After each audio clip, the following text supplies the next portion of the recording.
ป๊อบนี่เพิ่นง่ายมาอยู่แต่พ่อแต่แม่แต่โดนเราบ่แม่รถโดนแล้วเนาะรถ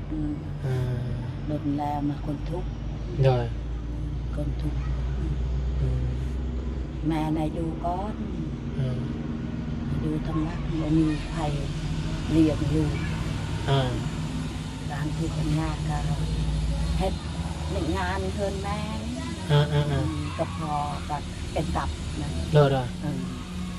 ตลอดต่างก็ป่องก็คือการคุณไปเฮ็ดกับแม่เฒ่ากับพ่อเฒ่าโดยเลี้ยงกันไล่ล่าจักปีแหละทั้งน้องป๊อบเพิ่นมาขออยู่กับแม่นี่หลายปีบ่หลายแม่ฮอดบ่ประมาณ20ปี20ปีแล้วเป็นยังแม่คือให้อยู่เป็นยังแม่คือให้เพิ่นอยู่อยู่ก็ย้อนทุกข์ย้อนยากจะไปหาบ่อนสบายสะดวกกินนี่ดูไปบ่อนดินบ่อนชเวตนะกับจีนเฮ็ดแล้วก็บ่มีเด้อีต้นเนาะตอนนั้นอีต้นแล้วให้เพิ่นอยู่เนาะแต่ถ้าว่าสมมุตินะแม่สมมุติเนาะถ้าว่ามีคนซื้อแม่ก็สิขายบ่ขายปันกันเฮามูปันกันบ่แม่นมันจะขายมาปันกันปันเนาะปันกันปันให้อยู่เนาะกันคือเพื่อนน้องล้มไปหาแล้วเนาะน้องกับ FC เพิ่นส่งมาหากับด้วยความเพิ่นอีต้นสงสารน้องหั่นแหละเนาะเดี๋ยวแต่บ่กล้าลงบ่กล้าล้มบ่เบิ่งซื่อๆยังบ่ได้ตอบเพิ่นทักเสียงมาตอบเพิ่นไปแล้วตอบตามมารยาทเฮาแหละเนาะเพิ่นทักมาก็ตอบเพิ่นไปอันนี้ที่ว่าเฮาควรตอบไปเนาะแต่ว่าเฮาก็เบิ่งนั่นแหละพี่น้องเอ้ยเนาะเพราะว่าคนเฮาก็บ่คือกันเนาะแค่น้องเบิ่งดีแน่บ่ดีนี่แม่นอันนี้ทั้งอ้ายก็อยากแนะนำให้อะไรพี่น้องเอ้ยเนาะเบิ่งลงไปตามมารยาทบางครอบครัวก็ได้บางครอบครัวก็บ่ได้เนาะอันนี้จะอยากให้น้องป๊อบได้เข้าใจนำกันเนาะเมื่อวันจะคิดโอ้ทีมงานมาถ่ายตลอดเปิดทีมงานมากับบ่เห็นมีการช่วยเหลือยังมีแต่ว่าถ่ายซื่ออันนี้ก็อยากให้น้องเข้าใจนำกันเนาะเป็นพูดแล้วเพราะว่ามีคนมาบอกไงแบบเรื่องนั้นก็ขึ้นกับวาสนาเฮาว่าสิได้หรือบ่แต่การเฮาก็เต็มใจอยากคลายอยู่แบบกะม่วนอยู่แบบคือเฮาว่าแหละมีคนมาล้มน้ำแน่แบบเป้าแบบคือกับคนกันเองประมาณนั้นกันเองบัดสูงตรงยังสร้างฝีมือดีได้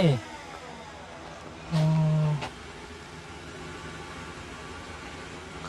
รับฝีไม้ลายมือธรรมดา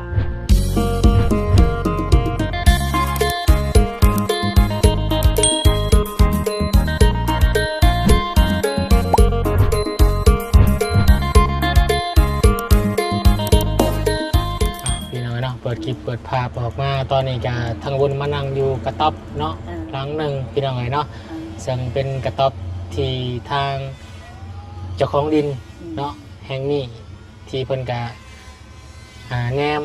โดยทีมงานไปมาอยู่พี่น้องไงเนาะซึ่งบุญหูทางแม่ตู่เพิ่นดีกว่าบุญเคยได้ร่วมสื่อที่ดินดอนตอนหยาให้กับน้องนักหน่อยเพิ่นเนาะในราคา15 ล้านพี่น้องไงเนาะตอนนั้นเนาะ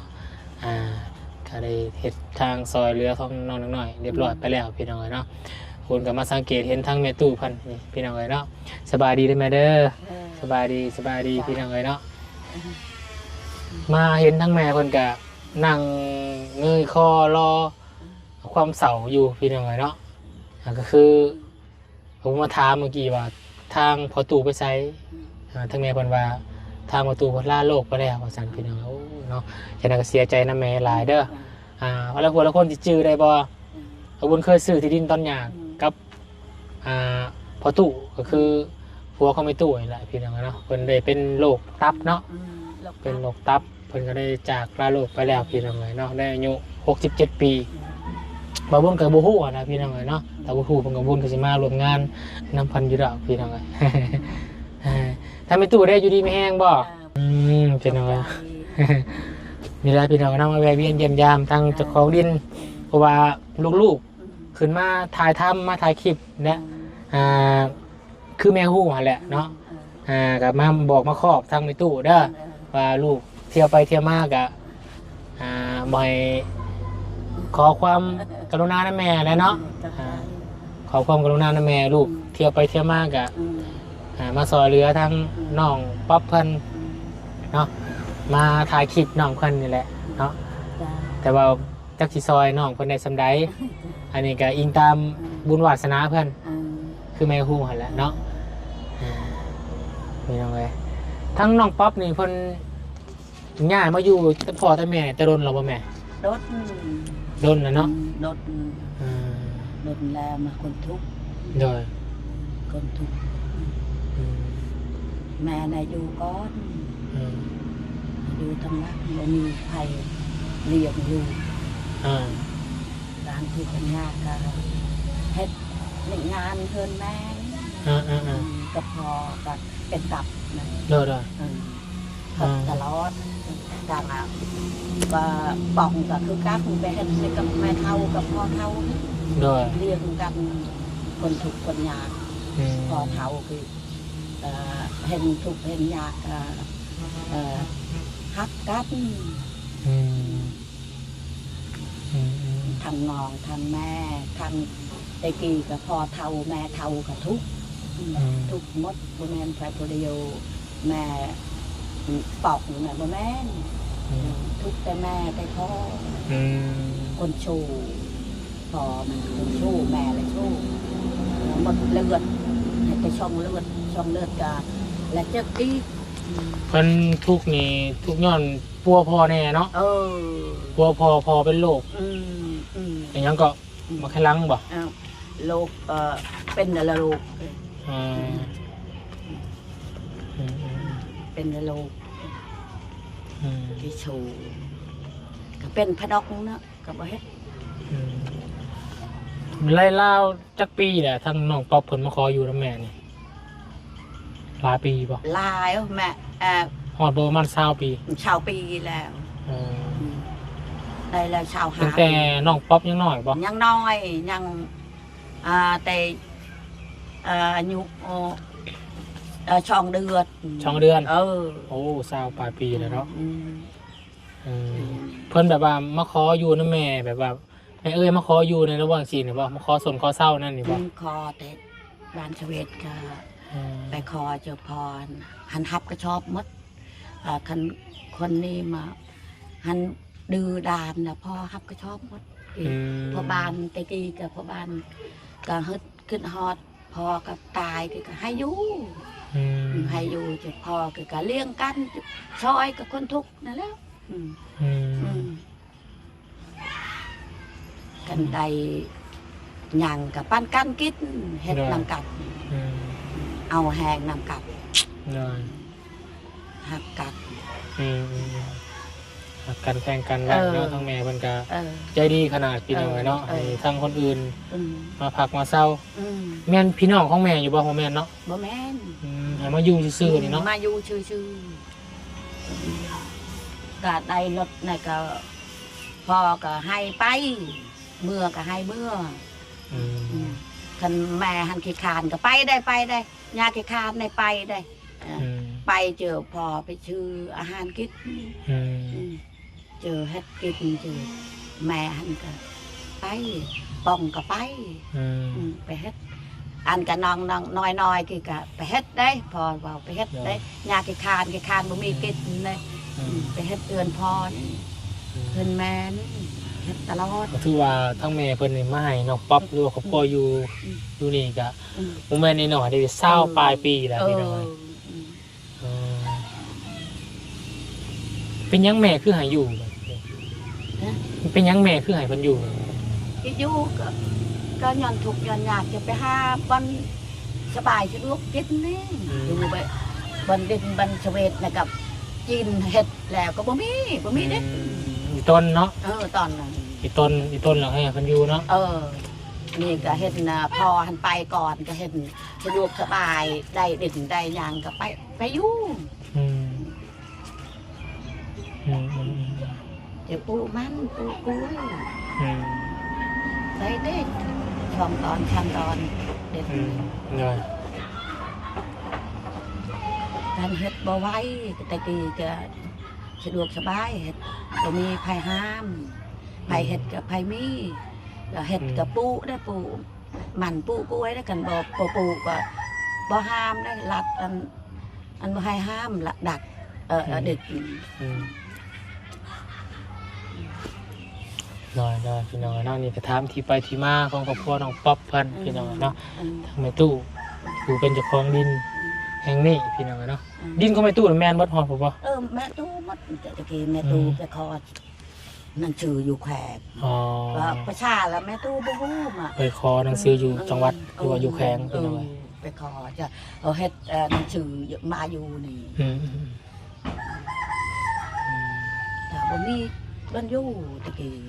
ลูกข่อยยังน้อยพ่อก็ตะกี้ก็โทษเงินเชื่อนั่นแล้วเอาว่าปะบ่ปะก็โทษมื้อนี้ก็สะดวกสบายแล้วบ่มีรับบ่มีห้ามตะกี้ก็ยังห้ามรับก็ยังบ่ฮู้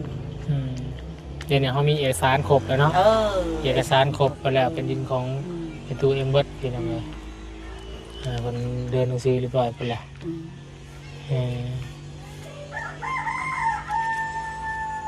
แต่ถ้าว่าสมุดนะแม่สมุดเนาะถ้าว่ามีคนซื้อแม่ก็สิขายบ่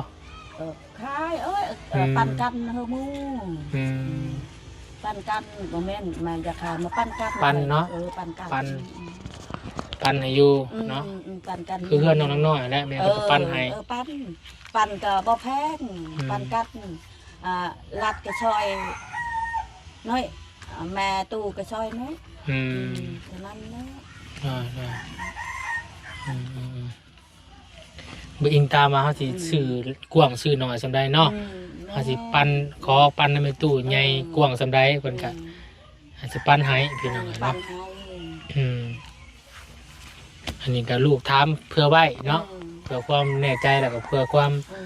ฮู้ไว้พี่น้องเนาะเนื้อถ้าว่าพี่น้องเนาะในภายภาคหน้าหรือว่าทางน้องป๊อปเพิ่นมีบุญวาสนา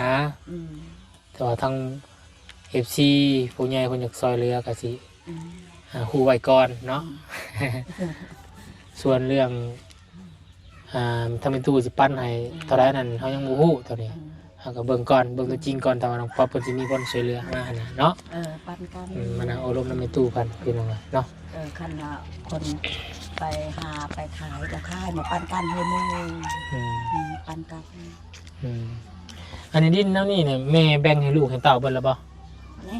แบ่งให้ลูกบ่แบ่งแบบเฮือนนะอันนี้ครับมาเทื่อนากับอันเฮ็ดโบสถ์นั่นจะไหวนะให้เฮ็ดโบสถ์เนาะตะกี้พอยังกับไอ้ต้นลูกเตาละจะไว้แถวนี้ก็ปันกันกินปันกันอยู่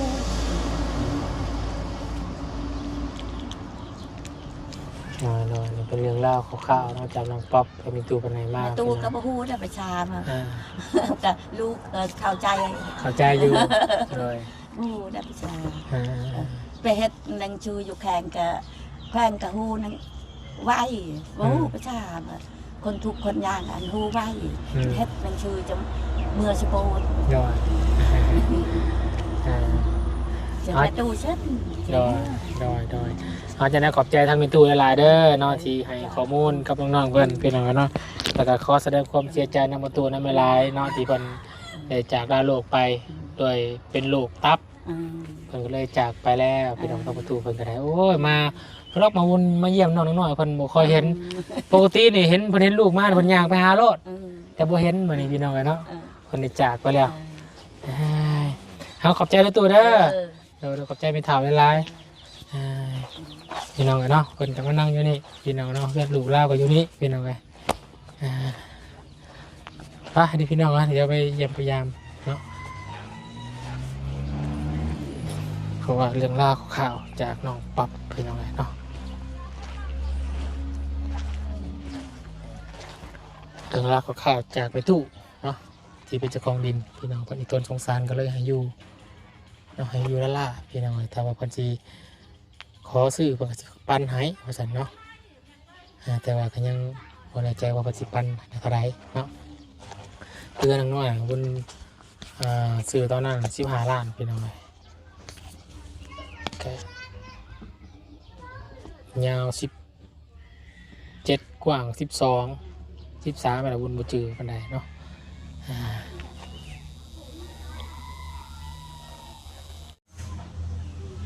ลงมารางเบิ่งหาย่างได้แล้วบ่ได้แล้ว ระวังเซ่เด้อ สบายดีอีกเทื่อนึง สบายดีมานี่พี่น้องเอ้ยเป็นไงบนนี้มึนหัวมึนหางติ บ่ เดี๋ยวมึนหัวมึนหางพี่น้องเอ้ยนึ่งข้าวนึ่งน้ำแล้วบ่ยำแรงพี่น้องเอ้ยใช้เงินครัวอยู่ใช่ อยู่บ่เนี่ย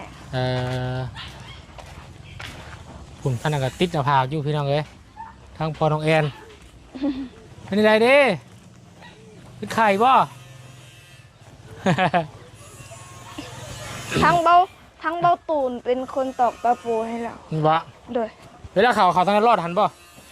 รอดเขาหันบ่ บ่นี่ มีประตูอยู่เนาะ เดินมีประตูอยู่ โอ้ย เอ้า ประตูนซ่อมให้ โดย โอ้คนครัวนี่ก็นอนได้อยู่ได้เนาะ โดย บริวุนบริขึ้นมาจากเถื่อ ยังบ่ทันได้คืนเถือนครัวนี้เนาะ ยังโอ้บงเอี่ยมกับคักเนาะ โดย โอ้คักเลยบงเอี่ยมนี่คัก แจ้งอยู่บ่ล่ะเปิดไฟมาดู มีไฟอีก มีอยู่นี่ โอ้คักพี่น้องเลยนึ่งเข่าเราบ่เนี่ยย่างอยู่นี่เข่า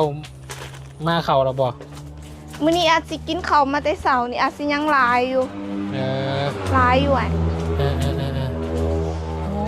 พื่อนครัวกันแต่ก็เนี่ยเป็นเพื่อนคนมาอยู่อาศัยเนี่ยบ่ โดย แล้วก็ทั้งเพิ่นย้ายไปใช้บ่นี่ เพิ่นย้ายไปอยู่เขื่อนลูกเพิ่นแล้วอยู่บ้านโคโลอา อ๋อคือว่าบ่พูดไปถามนี่เจ้าของดินเมื่อกี้นี่เพิ่นว่าเป็นคนบ่เต็มบ่เป็นคนบ้าบ่ อยู่ไส อยู่เฮือดังนี่บ่แม่นบ่ กะแม่นอยู่แบบตะกี้หันแบบเราเป็นบาแต่เศร้าแล้วเศร้าแล้วเป็นคนปกติใช้ชีวิตแบบคนปกติได้แล้ว แล้วอยู่ผู้เดียวบ่ อยู่กับลูกเราตะกี้มีลูกสาวเราผู้หนึงแต่เดี๋ยวนี้หันเอาผัวแล้ว ลูกสาวเพิ่นก็เป็นหมู่ค่อย ยังไงบางคนไปถามอารมณ์กับเจ้าของดินไปตู้เพิ่นเมื่อกี้นี่ โดย ไปถามหาผัวเราว่าเราเสียแล้วเนาะ โดยเสียแล้ว อ๋อบุญกับมาแต่เทื่อกับเห็นพวกเราเพิ่นเห็นบุญมากเพิ่นก็สิย่างไปหาบุญตลอด โดยแบบคือกับคันเห็นบ่บุญแบบมาหา แบบมาหาคอยอยู่แบบมาถ่ายคลิปนั้นนี่เราก็สิมา แม่นบ่ โดยเพราะว่าเราเปรียบเสมือนพ่ออีกผู้หนึ่งเป็นซอยแบบเพิ่นซอยเรือหมดทุกสิ่งทุกอย่าง เวลาเข้าหันเวลาแบบบ่มีข้าวบ่มีน้ำมันเพิ่นก็สิซื้อให้มานำแน่เป็นเจ็บไข้ได้ป่วยก็สิพาไปโดย ทั้งพอตู้ไม่ตู้เป็นเจ้าของดินเพิ่นนี่นะ โดยดูแลมืดแบบคือแบบว่าเป็น เป็นพ่อ โดย เป็นพ่อแม่อีกคนหนึง โดย พอเพิ่นดูแลเพิ่นในหมู่บ้านเลยเนาะ โดยเฉพาะคนคริสเตียนเนี่ยเพิ่นสิดูแล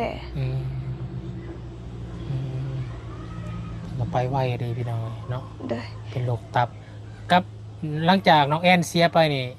เพิ่นเสียก่อนนี่โดนบ่ เสียก่อนแล้ว เสียก่อนหน้านั้นแล้ว เสียตั้งแต่ปีกาย อ๋อ ประมาณเดือน10เดือน12บ่ อ๋อเพราะว่าช่วงนั้นมาบุญบ่ได้ขึ้นมาเด้ โดย บุญค่าเกี่ยวข้าวเกี่ยวน้ำเนี่ยช่วงนั้น โดย มากับเพราะเราบุญสังเกตมาน่ะบ่ได้เห็นลาวมาหยังมาหาเทื่อพี่น้องถอย ยังมาหาอะไรยังมาถามรถแค่นี้ เรายังอยู่ นี่เนาะลูกเรานี่9 คนเนาะเห็นบ่ โดย เราเบิ่งเบิดพี่น้องเนาะเฮือนชาติลูกเราอยู่แถวนาแหละ โดยที่ดินเนี่ยก็เป็นของเพิ่นหมด ถามเพิ่นว่าน้องป๊อปมาอยู่ตั้งแต่2 เดือน โดย อายุน้อยๆแม่เพิ่นยังอุ้มป้อนข้าวอยู่ โดย เพิ่นก็ไปผู้มีพระคุณผู้หนึงเนาะ โดย ที่เบิ่งทั้งน้องๆของครอบครัวน้องป๊อปเพิ่นพี่น้องเอ้ย โดย เป็นจังไดเห็นทาง FC ทักมาเล่นน้ำลายอยู่บ่ เห็นอยู่เขาทักมาแต่แบบคอยบ่ฮู้แบบจากหูเพิ่นหรือบ่เราทักมาว่า สวัสดีเด้อน้องป๊อบเนี่ยกำลังติดตามอยู่ เพิ่นคู่ Facebook เนาะ เขาบ่ฮู้คือกันเห็นมา2 คน ทักมาเจ้า2 คน เด้อ เพราะว่าบุญยังบ่ได้เปิด Facebook น้องป๊อปเลยได้พี่น้องเอ้ยเนาะ เด้อ ถามแต่ว่าชื่อเพิ่นแล้วก็บ่ได้ฮู้จัก เด้อ กันนะพี่น้องเอ้ยเนาะ เด้อ บ่ได้เปิดFacebook ใน YouTube นะเนาะ เด้อ พี่น้องเนาะก็ล้มไปหาแล้วเนาะน้องกับ FC เพิ่นส่งมาหากับด้วยความเพิ่นอีต้นสงสารน้องหั่นแหละเนาะ เด้อเดี๋ยวแต่บ่กล้าลง บ่กล้าล้ม บ่ให้เบิ่งซื่อๆยังบ่ได้ตอบ เพิ่นทักเสียงมา เด้อ ตอบเพิ่นไปแล้วตอบตามมารยาทเฮาแหละเนาะ เด้อ เพิ่นทักมาก็ตอบเพิ่นไปอันนี้ เด้อ ที่ว่าเฮาควรตอบก็ตอบไปเนาะแต่ว่าเฮาก็เบิ่งหั่นแหละพี่น้องเอ้ยเนาะ เด้อ เพราะว่าคนเฮาก็บ่คือกันเนาะ เด้อ ให้น้ มี องเบิ่ง ดีแน่บ่ดีนี่ แม่นอันนี้ทั้งอายก็อยากแนะนำให้อะไรพี่น้องเนาะเบิ่งลงไปตามมารยาท เด้อ เพิ่นทักมาเพิ่นก็ด้วยความเป็นห่วงเป็นใยแล้วก็หักแพง เด้อ แล้วก็ติดตามเบิ่งคลิปน้องป๊อปนั่นแหละพี่น้อง เด้อต้องขอบใจเพิ่นหลาย แม่น ๆและขอบใจ FC ทุกๆคน เด้อ นำที่ติด แม่ ตามฝากติดตามไปดนๆเด้อ เออดีใจเนาะที่อายมาหาเนาะ โดย ที่แรก ใจ คิดจังไดอายมาอายถ่ายน้องๆแรกๆอยู่เฮือนน้องแอนเนาะ ตอนนั้นคิดว่าแบบบ่ฮู้คือกันแบบคิดอีกอย่างหนึงคิดว่าสิแล่นนี้บ่มีสองใจหรือว่าสิอยู่ต่อ เออ จังได๋สิแล่นนี้บ่คิดไปแบบนั้นอยู่แบบบ่กล้าตอบแน่อายกล้องไง อืม แต่ก็ยันหน้าบ่าวหายนำนี่ อืม ไปจนสมือนี่แบบอายท้ายตอนน้องคายน้องไม้เห็นกับแบบวันนี้แล้วมีคนแบบมีทีมงานจุ้ายนี่เข้ามาแบบเรื่อยๆกะบยานแล้วมวน เออเพราะว่าก็สินาบ้าวนี่คือพ่อของน้องแอน โดย ที่ว่าบุญได้เป็นสะพานบุญให้ผู้ใหญ่ใจดีพ่อแม่ใจดี โดย โอ้หลายได้อบุญงอมบุญให้ตอนนั้น10 กว่าล้านพุ่นพี่น้องเอ้ยเนาะ ได้ เพื่อ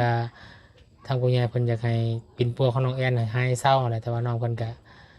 บ่ได้หายบ่ได้เศร้าซ้ำพี่น้องเอ้ยเนาะก็ลาโลกนี้ไปแล้ว อาการเดียวกันกับพ่อน้องป๊อปเนาะ โดย เป็นโรคมะกำลังบวมน้ำเนาะ โดย เนาะพี่น้องครับบ่เป็นหยังดอกที่อ้ายมาซอยก็อยากซอยถ่ายคลิปอีหยังน้องๆต่างๆนี่แหละเนาะก็เก็บเอาข้อมูลของน้องไปละพี่น้องเนาะ โดย ถ่ายชีวิตประจำวันเนาะถ้าว่าถามว่าชุมอ้ายถ่ายเนาะ โดย บางครอบครัวก็ได้บางครอบครัวก็บ่ได้ โด เนาะ ยบ่ อั เป็น นห นี้ ยัง จะอยากให้น้องป๊อปได้เข้าใจนํกันเนาะ โดย เมื่อวันจะคิดโอ้ทีมงานมาถ่ายตลอดเปิดทีมงานมากับบุเห็นมีการช่วยเหลือหยังมีแต่มาถ่ายซื่อๆอันนี้ก็อยากให้น้องเข้าใจนํกัน โด เนาะ ย เป็น พูดแล้วเพราะว่ามีคนมาบอกไงแบบเรื่องนั้นก็ขึ้นกับวาสนาเฮาว่าสิได้หรือบ่แต่การเฮาก็เต็มใจอยากคลายอยู่ อืม แบบกะม่วนอยู่แบบคือเขาเว่าหั่นแหละมีคนมาล้มน้ำเน่แบบเป้าแบบคือกับคนกันเองประ ห มา น่อ ณ ย นั้น กันเองเบัดที่มา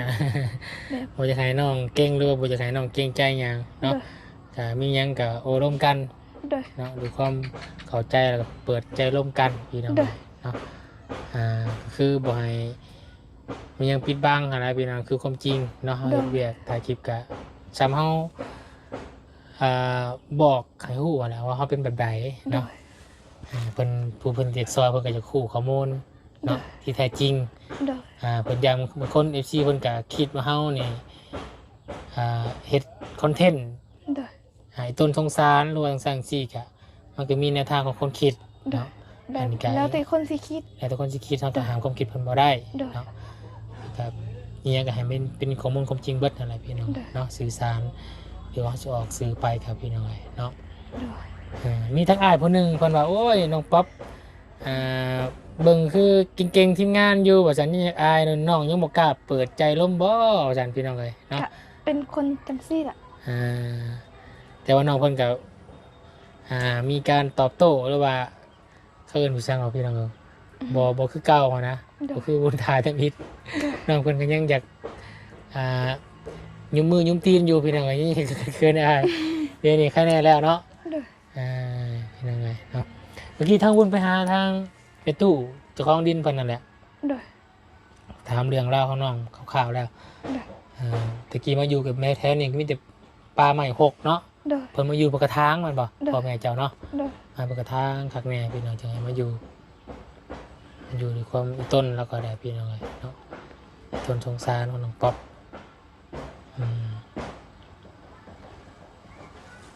นี่แหละเนาะการเรื่องราวกับมาบอกน้องซ้ำนี่แหละก็คือย้ำอีกเท่านึงเนาะก็คือ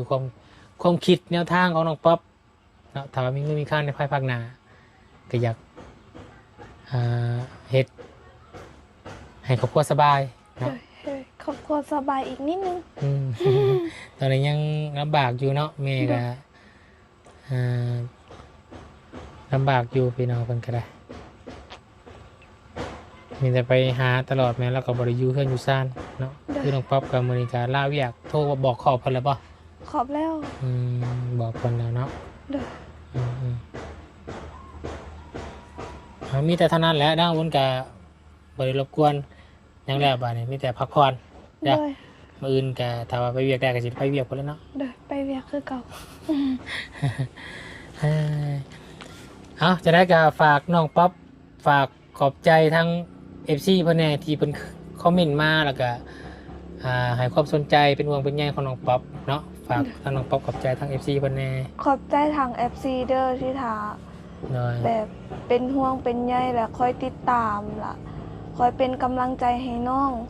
ฝากติดตามไปโดนเด้อแล้วก็ฝากติดตามทางเบาบุญนำต้องขอบใจหลายๆเด้อได้ยินดีพี่น้องเนาะถ้าว่าน้องป๊อปเนาะมีความถึงการช่วยเหลือเนาะขอบคุณกับดีใจหลายเนาะเพราะว่าได้เป็นคนแรกที่ได้มาเห็นน้องเพื่อนเนาะก็สิได้เห็นก็คือบุญไปมากินทานน้ำน้องแอนถึงเป็นหลานสาวหรือว่าน้องสาวของน้องป๊อปเพื่อนที่ได้สูญเสียไปแล้วก็เริ่มมาเห็นน้องเพื่อนก็ให้น้องเพื่อนพามาเพื่อนแล้วก็มี FC ท่านหนึ่งเพื่อนอยู่ทั้งต่างประเทศเพื่อนก็ส่งข้อความทักแชทมาหาทางบาบุญว่าอยากให้ทางบุญนี่เขามาหาน้องป๊อปอีกแน่รู้สึกว่าถือชะตาแล้วก็อยากถ้าเป็นไปได้ก็อยากช่วยเหลือแต่ว่าก็เพิ่นก็ยังอยากได้ข้อมูลที่แท้จริงกว่านี้เนาะอันนี้ก็ทั้งอายเพิ่นว่ามาแบบนั้นพี่น้องเนาะเฮาก็บ่ฮู้ว่าเพิ่นสิช่วยได้ส่ำใดเนาะเพิ่นก็เลยถ่ายกลับมาถ่ายน้องป๊อปอีกครั้งนึงพยายามจะมาถ่ายเพิ่นน้องเพิ่นหลายเทื่อรอบก่อนไปเห็นอยู่บ้านวังเอยเนาะน้องเพิ่นไปหาหมู่แล้วก็ให้เพิ่นแจกเครื่องซอยเนาะแต่ว่าพยายามสิมาหาน้องเพิ่นอยู่เรื่องกับน้องเพิ่นบ่ค่อยอยู่เพราะว่าน้องเพิ่นไปเวียกมีเวียกประจำเนาะก็เลยบ่ค่อยได้เจอกันเนาะโอเคน้องเด้อเนาะคุณไปเวียกก่อนเนาะสบายดีขอบใจอ้ายนำโดยเอาพักผ่อนพี่น้องเอ้ยเนาะมาขอไม้เนี่ยมื้อนี้บ่ได้นึ่งข้าวซ้ำเนาะบ่ได้นึ่งกินข้าวมาแต่เช้าแล้วโอเคต้องระวังกระบอกนี่นะพี่น้องทั้งบาตูนเพราะว่าลุงเบาหลี่เดี๋ยวเพิ่นสิว่าเฮาว่าลุงอีกทั้งเบาหลี่เบาเตียงเนาะบ่พี่น้องเนาะนี่แหละนี่ก็คือดินดอนตอนหญ้าที่เพิ่นให้อยู่อาศัยพี่น้องเนาะแล้วก็หันมาทางพี่บาทพี่น้องเนาะเป็นเพื่อนของน้องแอนที่ว่าเพิ่นป่วยเป็นโรคบวมมากไขลังอ่างน้ำพี่น้องเนาะนี่ก็แม่เป็นผู้พ่อของน้องแอนเพิ่นซึ่งเป็นน้าบ่าวของน้องป๊อปพี่น้องนั่งติดหน้าผากอยู่พี่น้องสบายดีเป็นอะไรบ่สบายแล้วพี่น้องบ่สบายจักมื้อเลย2 มื้อเป็นอะไรไปมีหวานมียากินแล้วบ่ยังอยู่แล้วพี่น้อง เอาวุ้นกับห้าวกับเศร้าคือกันเนาะเป็นอัดเป็นวัดเป็นไอแหละพี่น้องนะ ขึ้นมาวันนี้ ห้าวขึ้นมานี่ เป็นในทางครอบครัวบ่บนสบายดี สบายดีคือกันสบายดีอยู่ดีไม่แห้งอยู่เนาะทั้งลูกสาวลูกทั้งเมียก็อยู่ดีไม่แห้งเบิดเนาะนี่แหละเนาะกะเพื่อนนาบาวของน้องป๊อปเนาะนี่ก็เป็นเพื่อนของน้องป๊อปก็คือลูกอ้ายของพ่อน้องแอนเพิ่นเนาะพอเพิ่นก็เสียไปหลายปีแล้วเนาะ โดย ก็มีแต่ทางนาบาวคนนั้นอยู่เบิ่งเนาะแล้วก็รวมคนของอ้ายเจ้าก็มาอยู่นี่เนาะเจ้าก็เลี้ยงน้ำแน่เนาะ โดย น้องป๊อปกับตาละมือกับบริษัทใช้ดอกมาอยู่นี่พี่น้องเลยแต่เธอก็มาอยู่นี่ ใส่ละกันนักเรียน เป็นยังไง เป็นอะไรเป็นศาสนาของเฮาเลย เลี้ยงหลานเลยแล้วเสียลูกอีกไป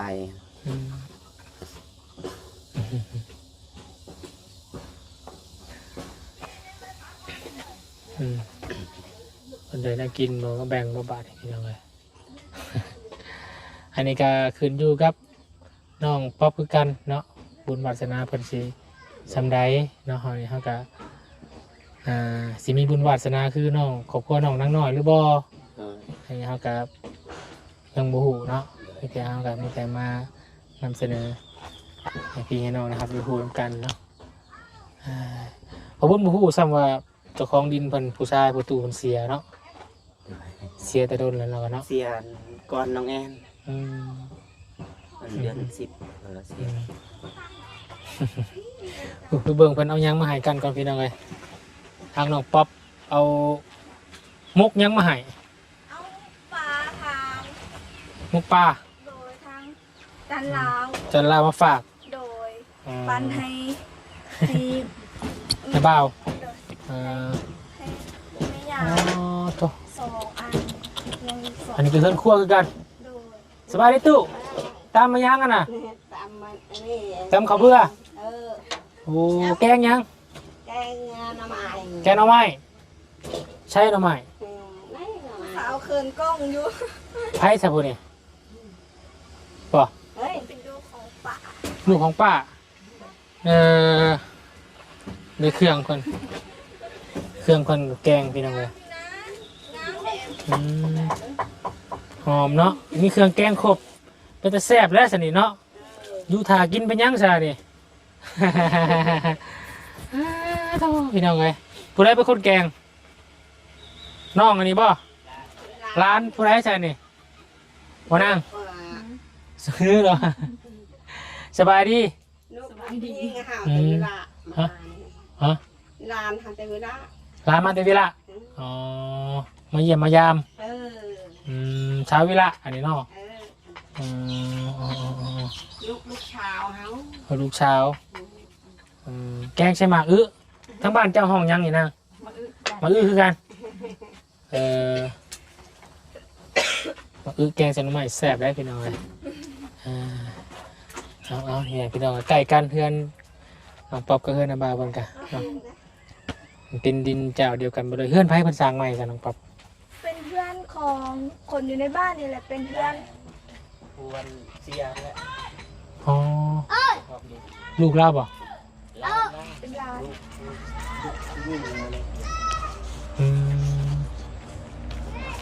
เพราะเราถึงเงินงามเนาะ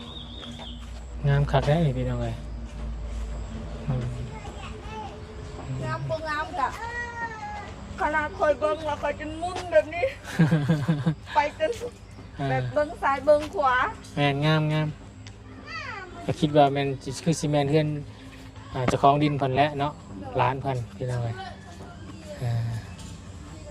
ชอบมาได้หาเงินได้ทำมาเฮ็ดเพื่อนอยู่นี่เนาะคักละมีแต่นั้นเด้อทางระบ่าว กินข้าวกินน้ำก่อนยังร้านให้กินแก เดี๋ยวแล้วมื้อหน้าก่อนกระบุนกินแกงหน่อไม้บ่ได้กระเพาะให้มื้อหน้าสิมาเยี่ยมใหม่เด้อขอบใจอะไร ดีมีแหง เด้ เด้อ อสิพ่อก็ดูอยู่ดอกพี่น้องไงเนาะมาเยี่ยมทางน้องป๊อปเพิ่นนี่แหละพี่น้องไง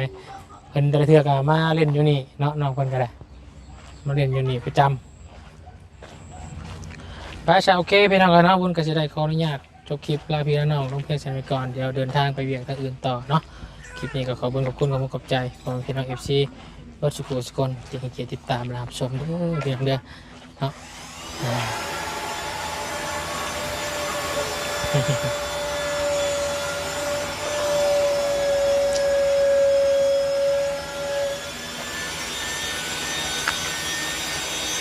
นะเป็นรังพี่น้อง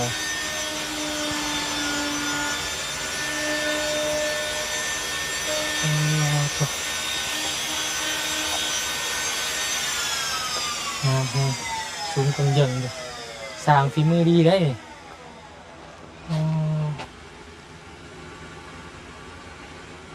ครับฝีไม้ลายมือมาธรรมดายังไง